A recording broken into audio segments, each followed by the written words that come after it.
to talk about lesser chordates. We're kind of done with the hagfish and the lamprey. There's not really a whole lot we need to get into with that. So today we're actually going to talk about sharks. Now we all know there is a shark dissection coming up, which everybody is super excited about. And it is going to be a cool dissection. We're not ready for it yet, but we're getting there. But we do need to talk about the sharks. So we've already gone over this. This is what we wrote down yesterday. We talked about Agnatha, which was the superclass, which is the jawless fish, the hagfish, and the lamprey. Now we're going to go into the superclass, the gnathostomas, which are fish that do have jaws. And in this case, we're going to talk about cartilaginous fish and bony fish. So superclass gnathostoma, we're still in the phylum Chordata. We're still in the subphylum Vertebrata. And these animals do have jaws that are present. So the lamprey and the hagfish did not have jaws, and now we have animals that do have jaws. They're also going to have paired appendages. We didn't see that in the other two. The other two were long, kind of slender, eel-like. Well, these have fins that help them to swim. The first group we're going to talk about is class Chondrichthyes, and there's really just two main groups, Chondrichthyes and the Osteichthyes. So Chondrichthyes is the first one we're going to talk about, the sharks, the skates, and the rays. And those are the cartilaginous fish. Then we're going to talk about Osteichthy, which is the bony fish.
These are the sharks, the skates, and the rays, so it is more than just sharks. Also a group called ratfish are in this group. They are cartilaginous, and they do have a skeleton that's inside. So they're not exoskeleton, they have an endoskeleton, endo for inside. But their skeleton is made out of cartilage, it's not made out of bone. However, they do have some really cool scales on the outside. These are called dermal placoid scales. And these dermal placoid scales give them a very rough, kind of scratchy texture. Has anybody ever touched a shark before? If you have, it is kind of a scratchy surface. It feels like sandpaper on the outside. We will be able to dissect, even though they've got these kind of scratchy sandpaper scales, because our scissors are really good at cutting through things like that. Most of them are going to be marine, although it is occasional that some sharks will the rivers a bit. Most are going to be carnivorous or scavengers, so pretty much all of them eat meat. Remember there was a rumor like probably like 8 years ago that there was a bull shark in the Missouri River. I don't know. Somebody probably saw a large fish because there are really large fish in the river. It was most likely something like a sturgeon. Yeah. Sturgeons get really large. And sturgeons are for sure in the Missouri and the Mississippi. Yeah.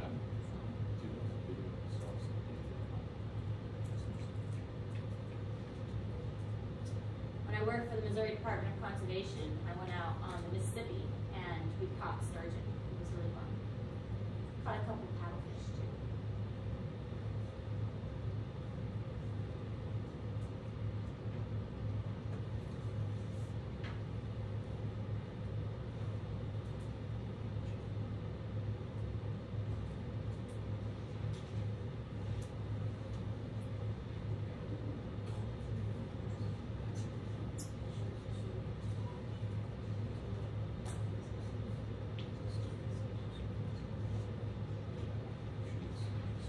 Alright, so this is what the placoid scales look like. They're called dermal placoid scales because they're made of the dermal layer of the tissue, so the outer surface. And you can see how they kind of overlay each other. So when you make your finger go like one direction down the shark, and we're going to do this when we dissect them. When you make your finger go one direction, it's a little bit smoother. You can still kind of feel the bumpies. But when you try and go the opposite direction, you'll feel your finger kind of catch on the scales because they do kind of lay over each other like that. Alright, so underneath these, looking specifically at sharks, they do not have some features that bony fish have, such as a swim bladder, a gill cover, or a bony skeleton. This is kind of important. A swim bladder is a big sac that bony fish have that allow them to go up and down. Well, if they don't have that big sac, they actually need something else to help them go up and down in water. What they use is oil in their liver. So I'm sure you guys all did the experiment in elementary school where your teacher pours oil in water and it separates out and it was amazing. Well, the oil typically sits on the water.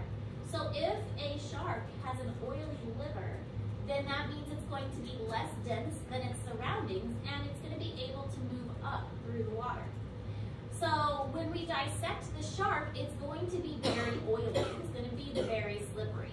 And that does account for some of the smell.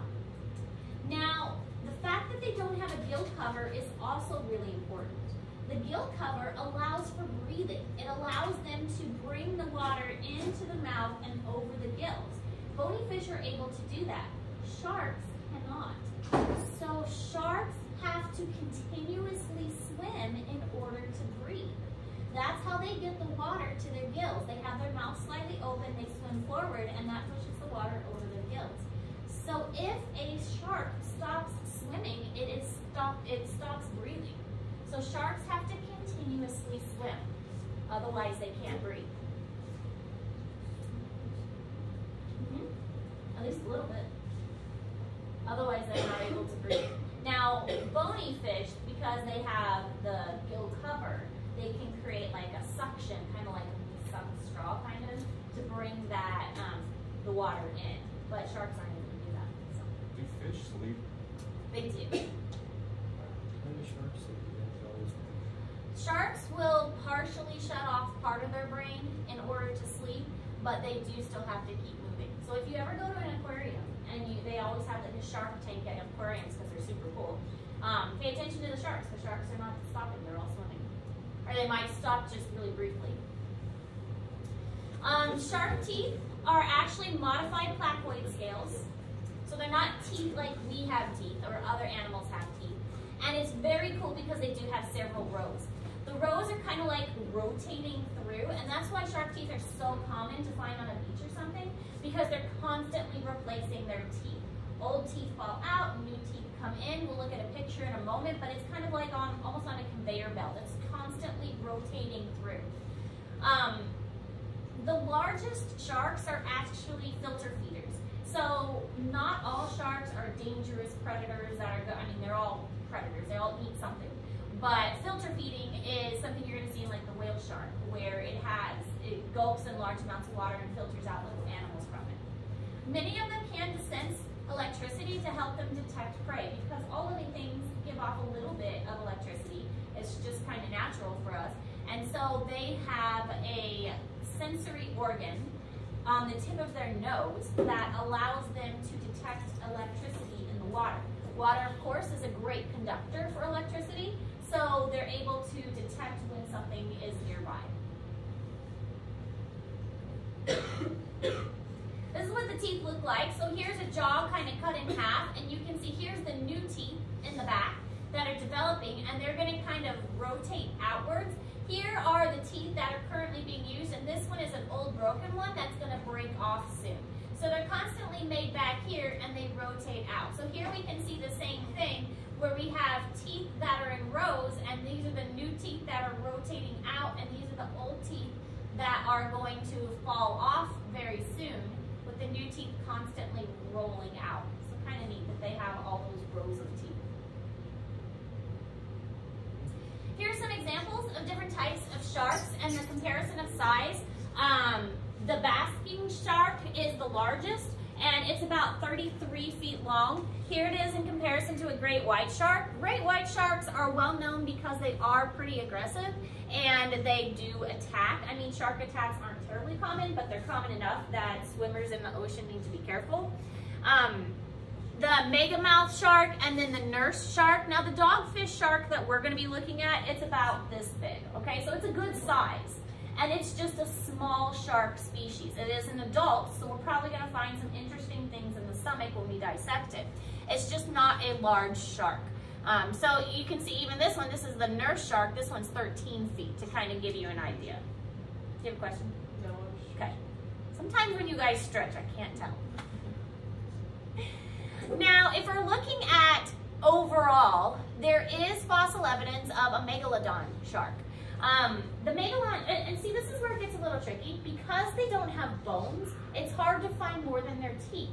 Usually if a shark dies, you're not going to find like a fossilized imprint like you would for the dinosaurs. They don't have bones to leave behind. The cartilage of the shark skeleton is going to go away. But they do leave their teeth behind. And we have found megalodon teeth that are really, really large.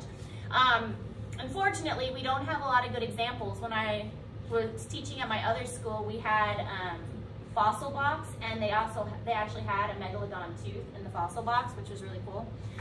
But the megalodon tooth is about this big for one tooth, which is pretty impressive. And the megalodon tooth also had ridges, kind of like a steak knife has that serrated edges, and it allows for them to shear and cut through food. So they think that this is about the size of the megalodon. Here it is compared to a person, and here it is compared to a great white. And this is it compared to an elephant. So you can imagine how terrifying that had to have been. I watched that Megalodon movie, The Meg, in like a drive-in movie theater, and it was nuts. Yeah. I mean, thinking of, okay, we think a great white is big, but look at it, I mean, it looks like a baby compared to the megalodon. Pretty impressive. And then there's the elephant. Those are still alive, right? They are thought to be extinct. But there's so much we don't know about the ocean. That's why movies like The Meg are so fascinating, is because we don't know. So here is another example. People don't know the actual size of the megalodon. They're just guessing. They don't know how big it actually is because all they've got to go by are teeth. And so this is like the biggest estimate. This is how we think scientists say, okay, it probably is not any bigger than this. And this is the smallest estimate. Like, okay, we don't know for sure, but it's probably not any smaller than this. And then this is a great white, and then this is a person. So even their smallest estimate, it's pretty scary. Yeah, there's the person right there. Really tight. Can you imagine? We saw that swimming in the ocean. That would freak me out.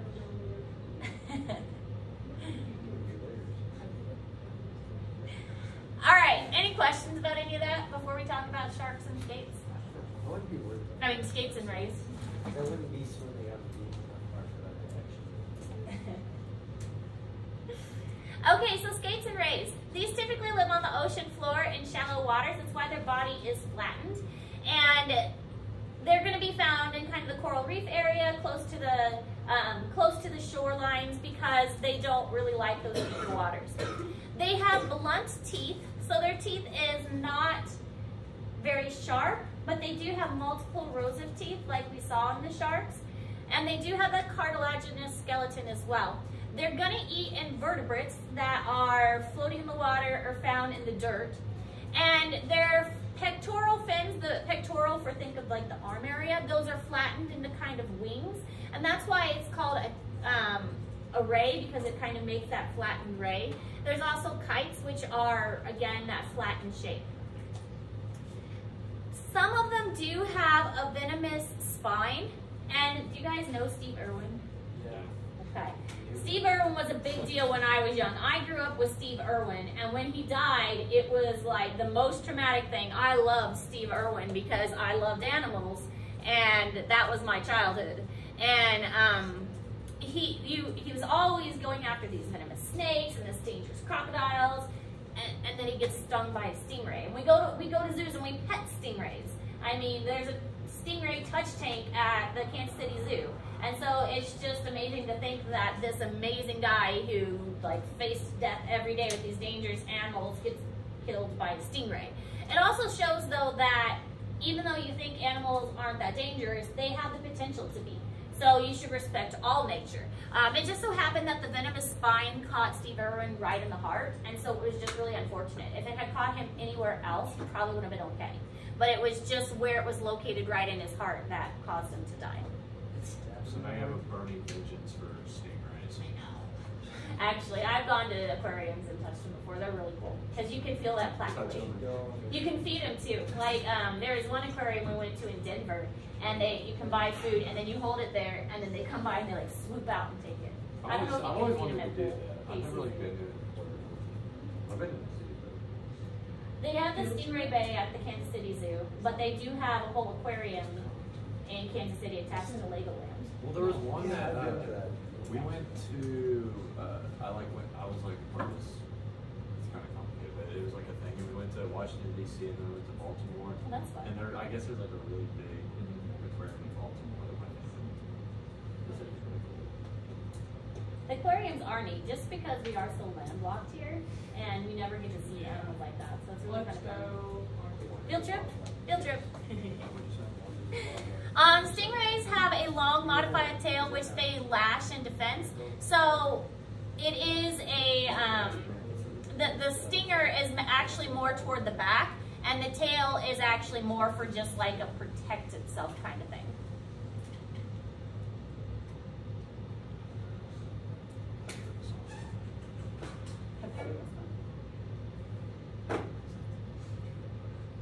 When I worked at the zoo, we would take our volunteers around to other zoos, and that was so much fun. I love that. I got to see so many amazing things.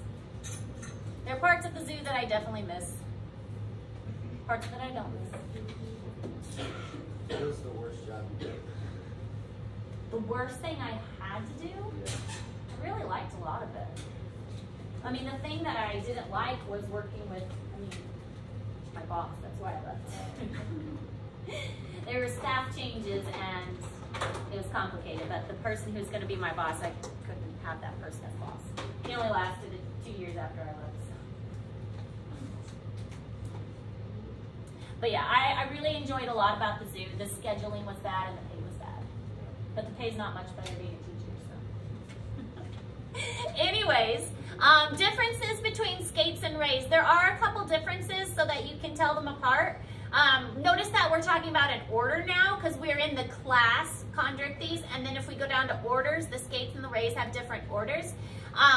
The rays don't have any thorns, no thorns along the midline or the back, and the skates do have kind of an elongated. Also, the easiest way to tell here is these little parts come in on the skate, and that's absent in the rays. Also, here's that thorn it was talking about on the tail. That is absent on the skate. So this is some examples of what they look like. So here are some skates and rays. This is their teeth. Isn't that cool? They have that rotating kind of teeth that come through like the shark does, only theirs are really flat. This is what they look like once they fall out. So they've got ridges to kind of grind up the invertebrates, but they're rotating through just like they're rotating through on on the shark. So you can see, even if you got bit by a skate or a ray, not really gonna hurt you. I mean, it might like hurt your finger a little bit, but not very dangerous. But this is showing the toxic spine, the venomous spine, that did cause the death of Steve Irwin. And again, if it had got him anywhere else in the body, he would have been probably okay. It was just that it got him right in the heart. All right, so these are the ones you'll be responsible for knowing for the test. We've got the great white shark, of course, often confused with the mako shark. They look very, very similar. You can see here the gill slits on both of them, and they don't have that cover, so they're all swimming with their mouth kind of partially open. The basking shark, those are really weird. Their mouths get really huge, but they are one of the sharks that are a filter feeder, so their mouth is huge so that they can filter in a lot of water. Whale sharks are pretty harmless animals. They're pretty docile and pretty gentle. And then the hammerhead shark too.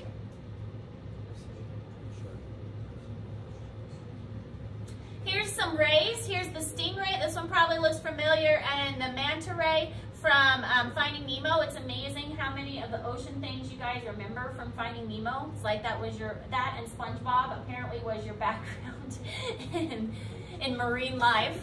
So stingrays and manta rays. Here's a thorny skate, and here's a spotted eagle ray.